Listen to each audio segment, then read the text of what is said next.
Will Kobe give them one last gamer? Bryant on the move with the jumper. He got it! Oh, my! 58 points!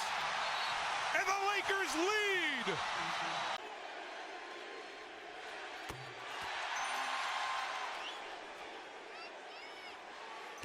$60. I love you guys. And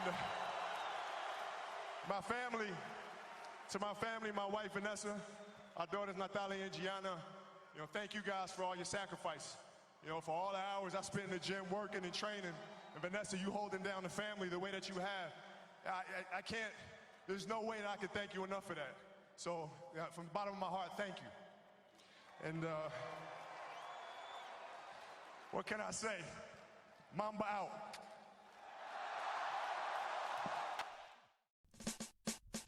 The 1-1 pitch. A swing and a drive to deep right. Away back.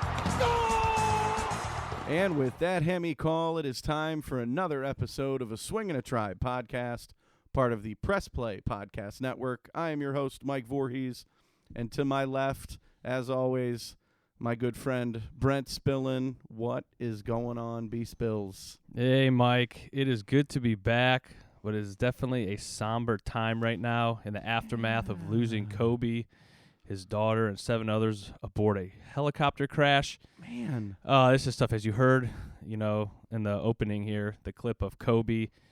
It's just so tough, man. I was like, I want to get hyped up. We haven't done a podcast in a while. Get going. It's been a little bit. Talking some Tribe, but then this news hit, and, man, I never knew him. I mean, I don't think you knew him either, personally. Personally, no. But it feels like I did. Just the impact he had on basketball, sports, and just his relationship with his daughters, and having daughters myself, man, it just hits home. Well, and the fact that we both like basketball. I think we both grew up, for me, it was Michael Jordan first, and then Kobe Bryant came along, but what he was able to do, with the Lakers, and he spent 20 years with them. And just watching him on TV and how he could take over a game and, and then the things that he did outside of basketball, like he was an entrepreneur. Yeah. And like he was he's probably one of the most respected athletes of all time. Yeah, he was doing so many awesome things. He won an Oscar a couple years ago. Which I didn't even know. He was going to be such a success in the business world, and just what he was doing for even women's sports was really cool. Such an advocate of the WNBA, and oh man, it's very, very tough. He will be missed, but his legacy is something that will live on, I think, for a very long time. Absolutely. But there's no really easy way to kind of transition. How do you transition from the loss of Kobe Bryant and jump into the Tribe? All right, Mike. So this episode, we're just going to kind of touch base a little bit, kind of give a winter update. Yeah. So kind of what's been going on so far? Oh, man. So the Indians have been a little quiet. It's eerie quiet, I think. The season, for those that don't remember, and if, you can always go back and listen to our 2019 season recap. But the Indians, they finished second in the Central. They were 8 games back of the division-winning Twins. We did not make the wild card at all. We had a strong showing towards the end, and we kind of faded. I think injuries had a lot to do with that. And congrats once again to the Washington Nationals for winning the 2019 World Series. Congratulations to former Indian Yan Gomes for getting that trophy. And, it goes to show you that not a large team or a large market team can win the World Series. So we have hope as Indians fans. If the Nationals can do it, they were led by pitching and timely offense. And not Bryce Harper. Oh, how's Philly, Bryce? Oh, sorry. Too soon. Oh, man. But, yeah, so the Indians, we still have a chance. All right, Mike. So what are some trades and signings that's kind of happened? So, yeah, you alluded to it a little bit. So the Indians shocked, I think, a lot of people, trading Corey Kluber, who, if you don't remember, in 2019, he only pitched in 7 starts. He went 2-3 with a 5.8 earned run average, 35 2/3 innings pitched. He did have 38 strikeouts, but then he was hurt. Yeah. And he broke his arm, It was his throwing arm, or not his pitching arm. It was his off arm, right? That's what I think. I'm not a doctor, But I did stay in Holiday Inn Express with but it. I Okay, that's not did even funny stay in anymore. Holiday Inn Express. I know, it's not so even funny. the Indians traded Kluber and to the Texas Rangers, which was a little odd to me. And we got Emmanuel Clase, a relief pitcher, and center fielder Delino DeShields Jr. So you don't sound very happy right now. Well, I honestly thought Kluber was worth a little bit more than this. Like what? He didn't even play the whole last year. I understand that, but he's a Cy Young Award winner. When he's on, and he's one of the best. I understand that 2019 wasn't his best. Kind of what can you do for me lately type of league. I do, All but sports. I'm just curious why we traded for another outfielder when our outfield's already log jammed.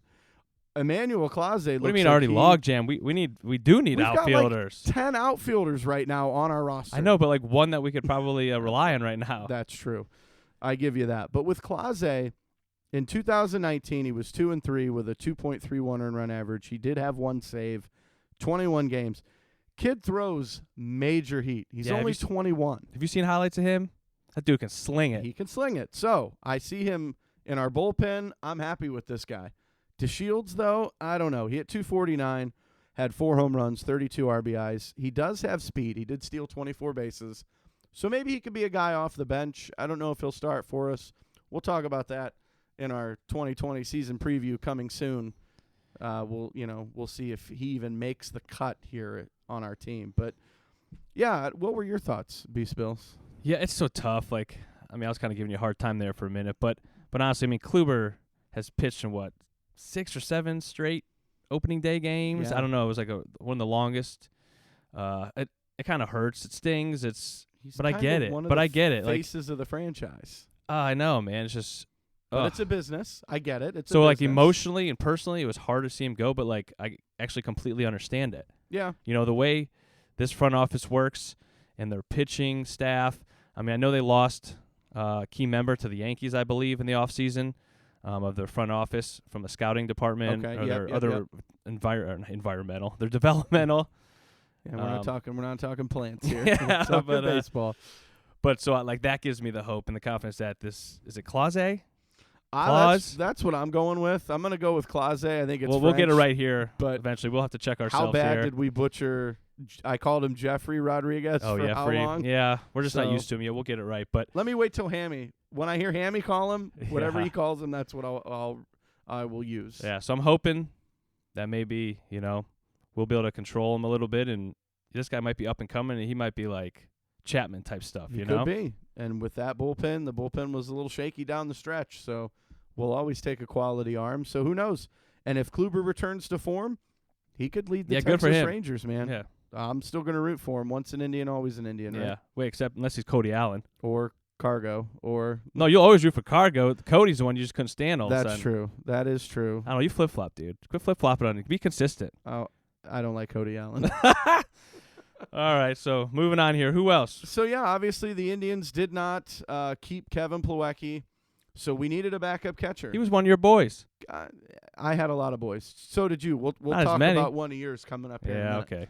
So the Indians did make a trade with the Boston Red Sox. We traded minor league right-handed pitcher Adenis Bautista to the Boston Red Sox for catcher Sandy Leone. So I don't know how I feel about this one. He's a switch-hitting catcher. He hit a .192. That's less than what I weigh.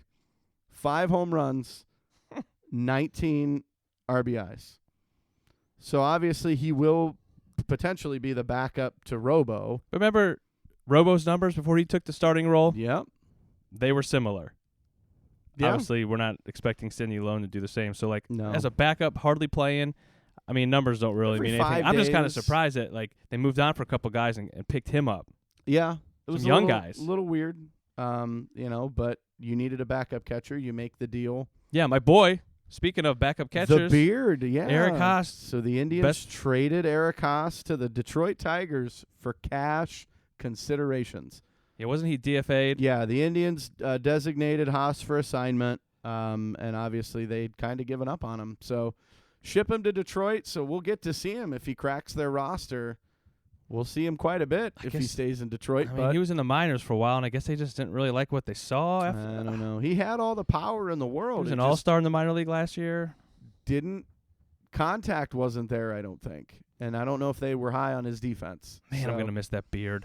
He might have to shave it in Detroit. I don't know what their team rules are, but we'll see. But, hey, we own Detroit. That's our last year second we city, did. so we'll see what happens. And then the big free agent signing for the Indians. Oh, yeah. We Big get time. second baseman Cesar Hernandez, formerly of the Phillies. We signed him to a 1-year deal, $6.25 million.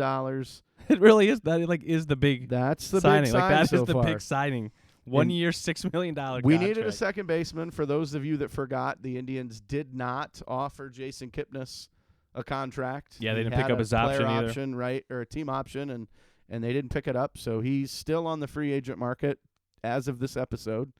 Maybe we'll see him in spring training. I won't close the book yet, but it's not looking good. I love Kipnis. Bring him back as a coach. So in 2019, Hernandez hit 279, 14 home runs, 71 RBIs. He's a switch-hitting second baseman. So I like this signing. I know a lot of people thought the Indians weren't going to do anything, and for a while that's what it – I mean, if Sandy Leon and Clase and DeShields were our best pickups this offseason, I was a little worried. But then, the front office goes and gets Hernandez. I'm good with this. Yeah, we got some time left still. I mean, we'll see before spring training if we pick anybody else up. Yep, spring training starts in a few weeks. So, yeah, it'll be interesting to see, They did designate for assignment Mike Freeman, which I was kind of shocked by that. That was surprising. However, they did offer him an invitation to spring training. So, Freeman's back, maybe. We'll see if he can crack the team again, but we know what he did for us last year. Filled in quite nicely. And then the other big news, B-Spills, about your boy Frankie Lindor. What about him? So the Indians avoided arbitration, and he will make $17.5 million in 2020. Yeah, actually, this is technically the big signing. Enjoy him while you have him, right? Oh, Isn't that what our beloved owner said? Yep, and we'll talk about that here in a minute. The Indians did also I did neglect this until my drive over here to see you this evening. We avoided arbitration with Mike Clevenger as well. So he's going to get a $4 million deal for 2020. Oh, sorry. I thought you said 4 year. $4 million. $4 million. He was only going to make.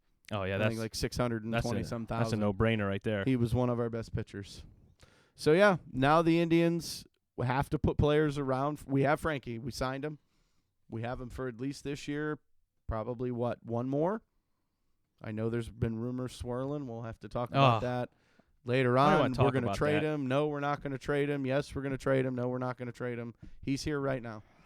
He will be at Tribe Fest that comes up in February. He has been confirmed, so we can't trade him if he's been confirmed to show up at an event. Oh, yeah, that's right. Cannot do that. That would be bad for baseball. No, they could do anything. But hey, we'll see what happens. But the thing is, it's like Lindor is here. We don't know what's going to happen, but you got to put some people around him. If you plan on keeping him, at least for another year, like you got to put people around and give us a chance. We've got a few. Let me name them for you. Carlos Santana, Jose Ramirez, if he can continue what he can do. Roberto Perez. You don't know what Cesar Hernandez will do. Oscar Mercado.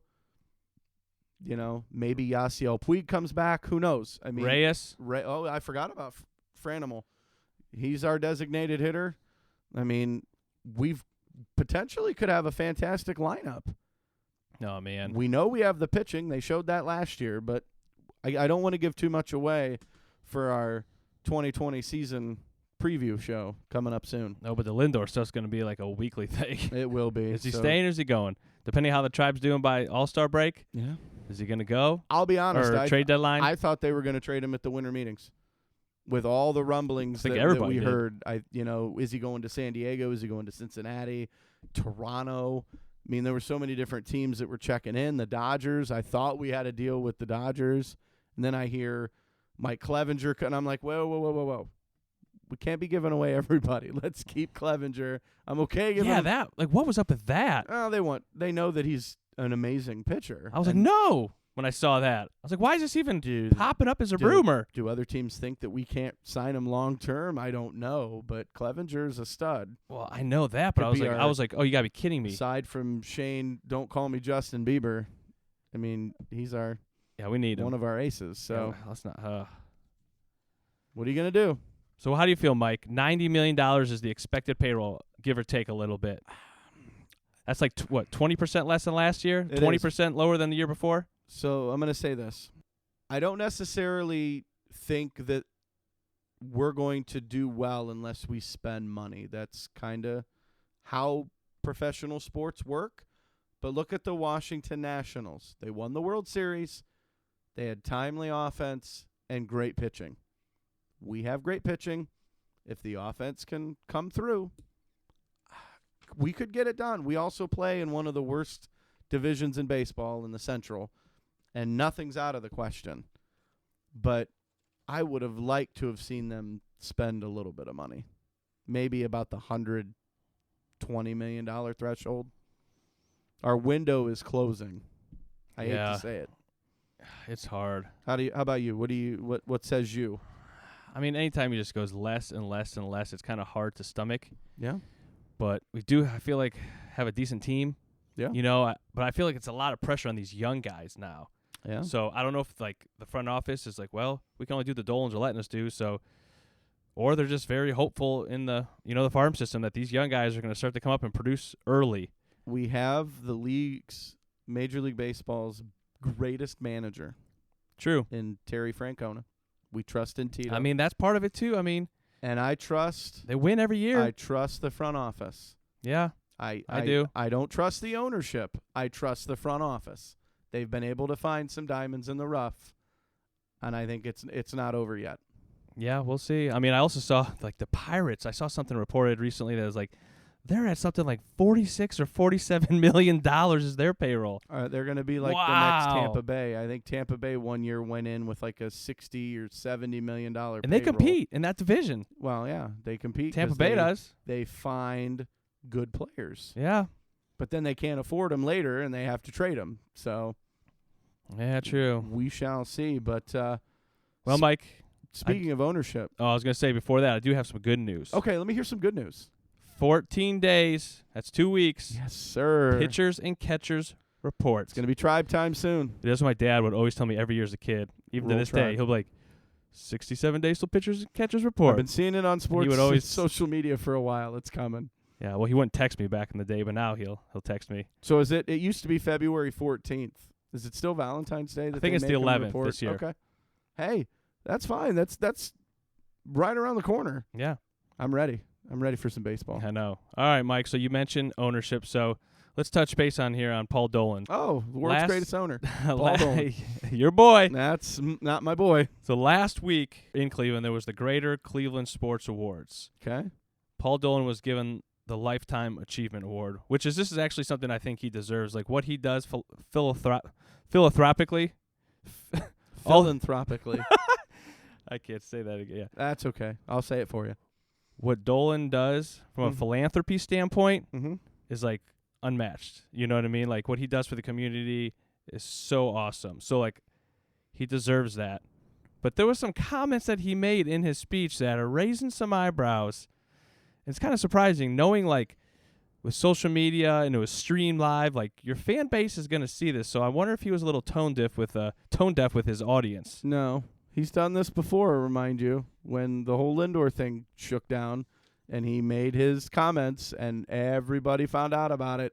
Enjoy it while it lasts is what he said. Yeah, so he did. We talked about this in an early episode last season. Yeah. About his interview he did with The Athletic. But so here's a few things that he said from his speech. I just want to read them to you. Yeah. I mean, this is a quote.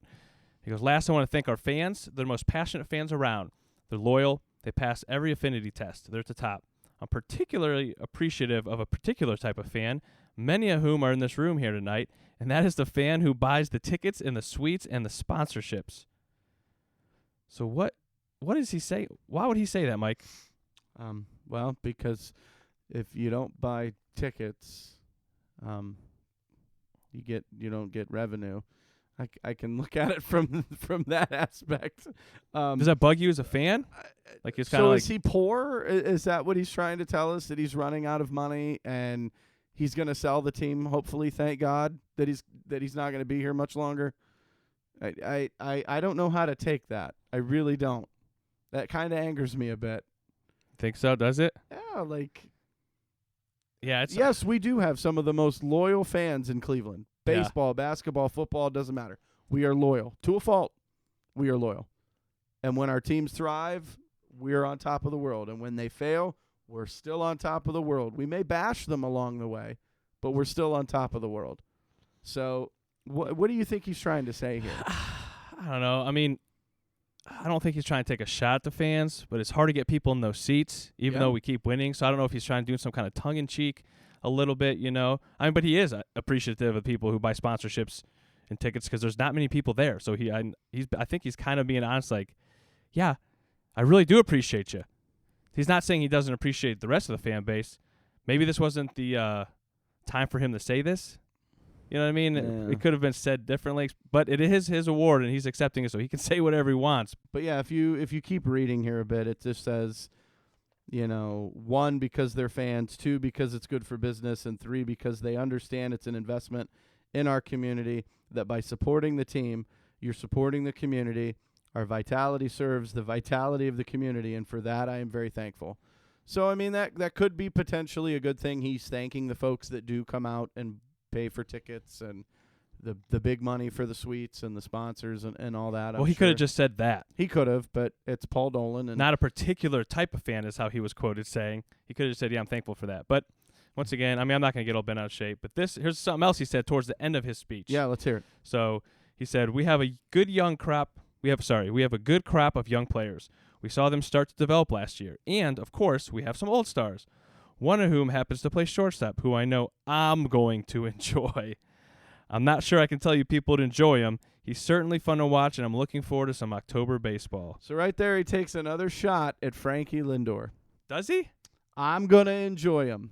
What, you think he's taking a shot I think directly he's at Frankie? taking a shot at Frankie because he knows deep down inside he cannot afford to pay Frankie Lindor a $400 million contract because that's what he's going to deserve. I don't think he's taking a shot at him. I think he's taking a shot at everyone who criticized him for making that comment in that article a year ago. I think it could be taken both ways. We won't know because I wasn't inside Paul Dolan's mind when he read this. Well, yeah, but we're giving our opinion. I think he's taking a shot. We'll see. Yeah, it's interesting. I think he's just trying to have fun a little bit to try to. But once again, might not be the appropriate time to say that. But guess what, though? With Paul Dolan, you never know. Well, you never know. I will say this. Here's some good news. I'm going to spin it this way. Very soon, we're going to hear the one of the greatest lines in all of professional sports. What's that? We are underway at the corner of Carnegie and Ontario, and it's time for Indians baseball. It is coming up soon. But so we'll keep following this Dolan stuff and the Indians and the payroll and all their offseason stuff here. We'll see if they make any other moves before spring training or even the season starts. But, yeah, dude, like you said, you trust the front office. So do I. We trust Tito. And, they've had 5 90-win seasons, 4 trips to the playoffs, and they actually haven't even had a losing season since 2012. So, obviously, they know what they're doing. Right. Can we say that about the other Cleveland sports teams right now? No. Obviously, when LeBron was here, that was awesome, and he won that championship. But how are they now? Before and after him, it's awful. The Browns. Oh, I love them, but, man. Another coach, another GM, and another carousel ride. Yeah. So but not for the Indians. So I guess Dolan's, he has earned that right to maybe be a little snarky, a little tongue-in-cheekish, you know what I mean? That could be a good way to look at it. But so, like we said a little bit earlier, get ready. We'll have our 2020 season preview coming up here soon. Any final words there, B-Spills? Actually, I do, Mike. I do want to touch on something. Sure. For a couple minutes. Okay. It's going to be hard not to talk about this. I know it's probably been talked about so much everywhere in every sports media outlet everywhere, but how about those Astros? Cheaters never win. Cheaters never win. That's what I'm going to tell you right now. And I'm angry Oh, that the Astros had to cheat their way to get a World Series. did you see the video of them like? It was Marcus Stroman when he was in Toronto. He was pitching. There's a video out of him. Yeah. And the Astros are like banging the drum. You can literally hear the drum beat before his pitches. Mm-hmm. Oh, it's like a 2-minute clip. It was crazy. And he was like, yeah, I had some filthy stuff. He's like, no wonder they weren't swinging. It's like they always swing. Yeah, I have one question. Do you feel that we should vacate their title? That's tough to do. Because Boston would be the same thing because they hired Alex Cora, and he was a part of the cheaters. Yeah, Carlos Beltran was the Mets And he didn't even get to manage a game. I know, and he was let go. Yep. I don't know. Probably you have to do something that You got to get going it under to control stick. now before it gets. I'm sure this has been going on for a while, and now with technology, it's gotten worse. And unfortunately, Houston got caught, and now everybody's going to have to pay the piper.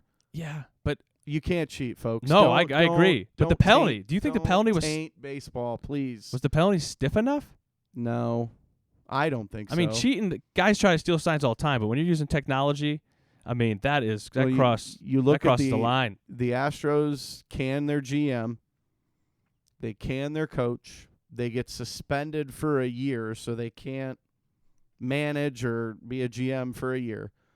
Cora gets – I don't even think they've announced Alex Cora's punishment, which I imagine it sounds like he's the one that started it. Possibly. So he could get the book thrown at him. $5 million? That's all they got? $5 million? Yeah, what is $5 that? million What's that going to do? It's chump change. That's one weekend at the ballpark in concessions. Seriously. And I'm not happy. You should do? Vacate their title. I'm not saying give it to the Dodgers. Vacate that title. Vacate it, yep. And postseason ban for 3 years. Ooh, little NCAA action. Well, I don't know. I'm thinking like you want to hurt them. Yeah. What is that going to hurt free agency? The fans going to come to the games knowing they have what no I think? chance? You know what I think? You know how the teams do like the Rule 5 draft?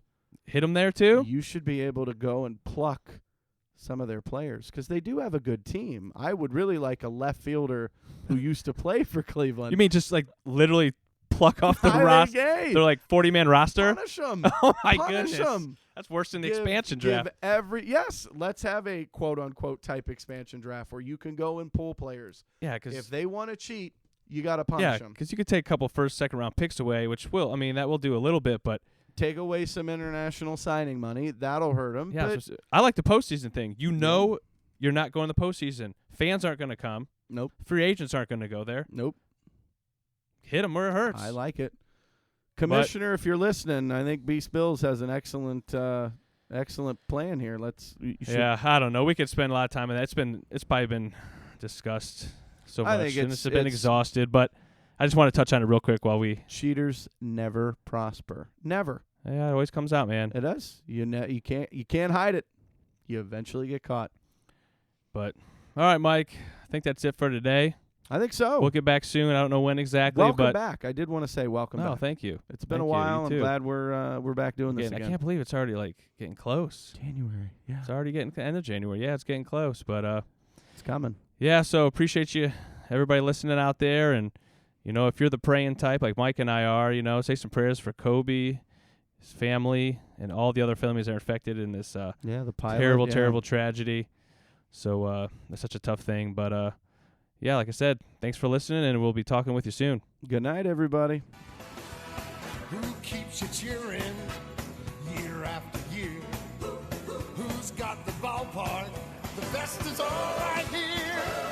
Who's got the fans with so much Cleveland pride? Who's talking baseball? Talking try.